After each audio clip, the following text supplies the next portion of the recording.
Hello out there, you wonderful people. This is Andre, the Game Idea Guy. Thank you once again for lending me your time and your ear, listening into another Gamer's Thoughts discussion. And this time I'm going to be talking about the Game Awards. Not specifically about the whole event, but something that I noticed that is a very big problem with how many of the same game ends up in multiple award categories. That's an issue.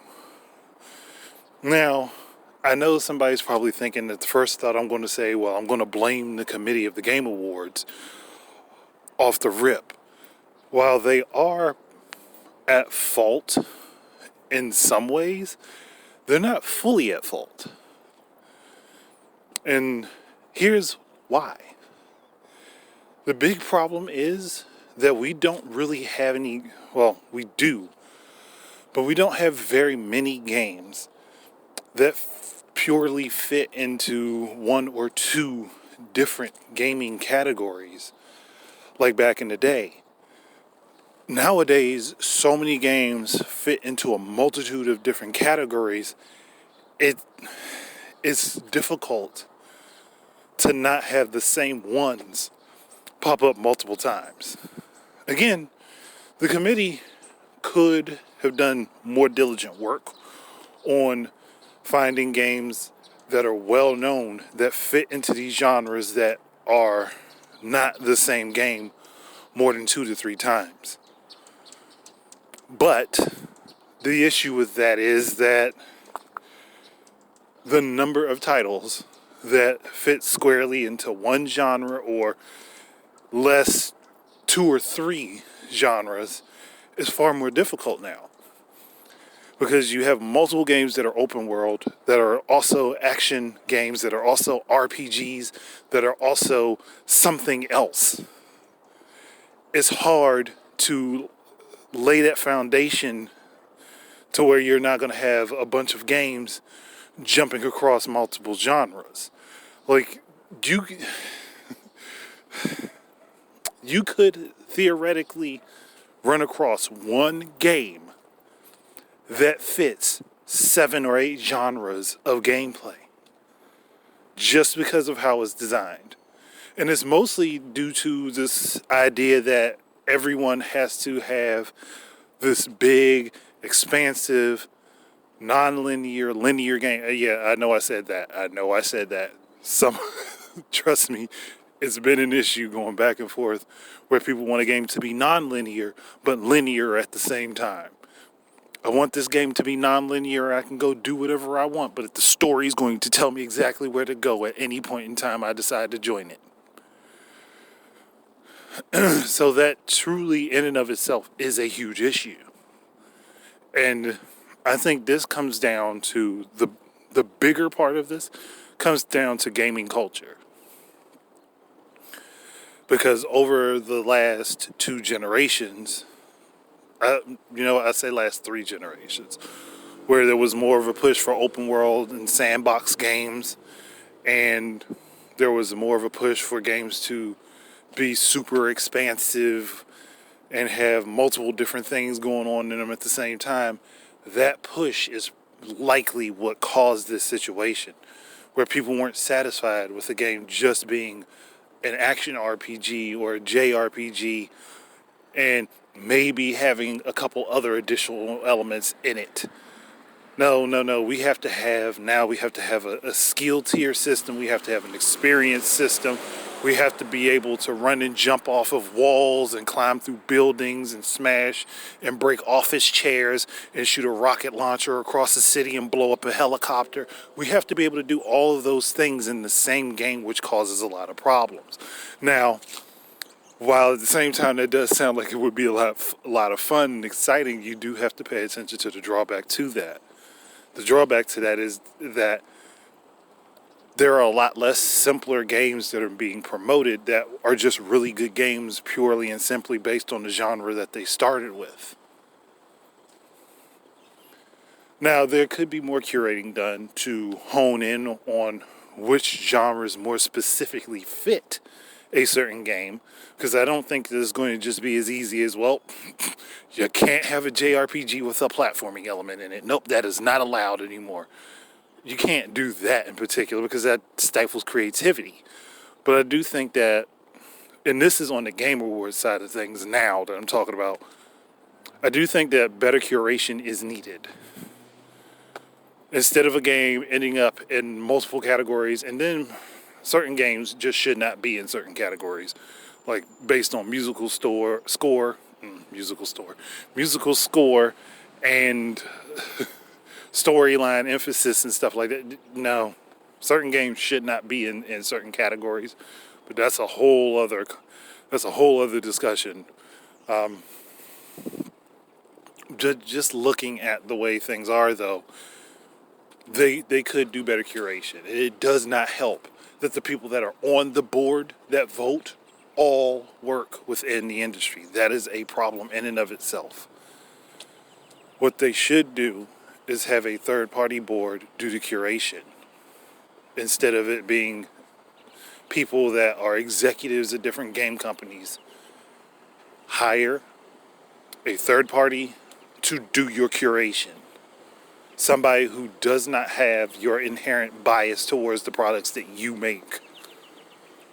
I mean, heck, they could even set up a thing where they're just hiring on a bunch of random gamers that play a good deal of these games and let them make the votes. Dude, you have an opportunity to open up some jobs there, Jeff. But even that, I don't think is going to be 100% foolproof, because then there's people going to be like, well, they're being paid by the Game Awards, so they're going to make the choices that the Game Awards wants. And that itself is a problem. So there's no clear, easy answer to all of this, but I do know that better curation is needed.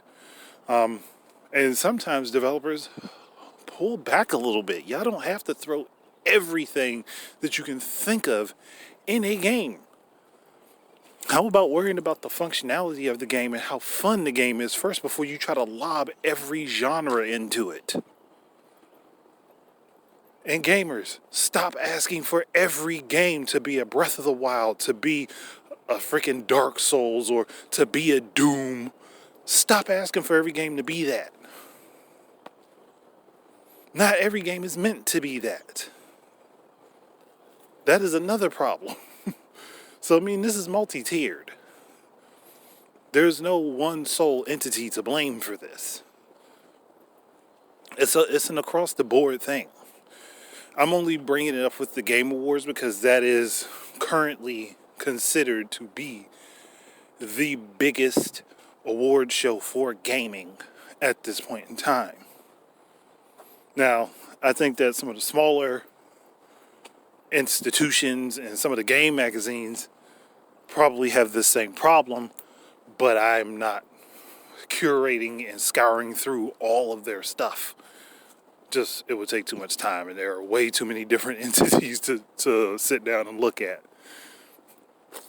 So, but for the Game Awards being the biggest one, I think that honestly, that's something that should be considered. There's something that should be talked about. And I can't just blame Jeff Keighley for the whole thing, because, I mean, yeah, granted, I don't personally care for Jeff Keighley, but he's putting in a lot of work to make sure that the Game Awards is consistently around every year since he got it started. So, while I dislike him personally, I do respect and appreciate the effort that he puts into it. Again, there are some times where he he wholeheartedly misses the cue that everybody's giving him, but he's at least still working hard on it. So I can't fault him too much. Now, again, I have many other criticisms of the Game Awards that I think are valid criticisms, but this specific thing is not just centered on the Game Awards. It's a multi-layered, multi-tiered thing that involves the gaming industry as well as the gaming community and covers the gaming culture as a whole. That's something that has to be looked into, and honestly would probably be a benefit to gaming in general if these things were way better curated. They really need to be way better curated. Again, there's only so much that one person can do or say for something like this. And I just hope that the idea does at some point permeate through the industry and the community, that we have so many games that come out every year. We should not be focused on this very tiny group, especially because some of those games are definitely not the taste of everyone. And the way things are selected and set up to get votes could be fixed for the Game Awards. There's no two ways about that. It could be fixed. Because having the people that work in the industry that are trying to get their games to get more promotion, while I do understand the Game Awards is for that, it is a promotional tool. Let's not be confused on that. It is a promotional tool. And when games win awards, that is a promotional tool to draw sales and drive up people to go get the games. So this is a thing for profit. It could just be better, is all I'm saying.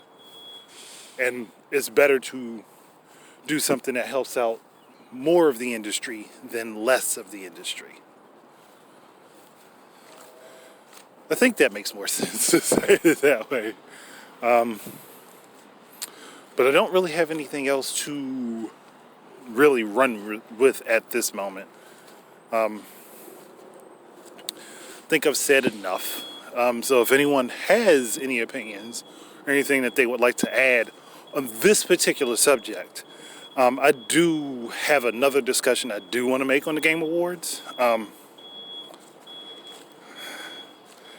Because there are a couple things that are specific problems to the Game Awards that will likely be problems for other award ceremonies in video gaming anyway. But there are some issues that would probably help the Game Awards be better as a whole itself outside of this. So, thank you guys very much for listening in. Keep your eyes and ears out for more stuff from me. And until the very next time, please enjoy your games and peace out, everybody.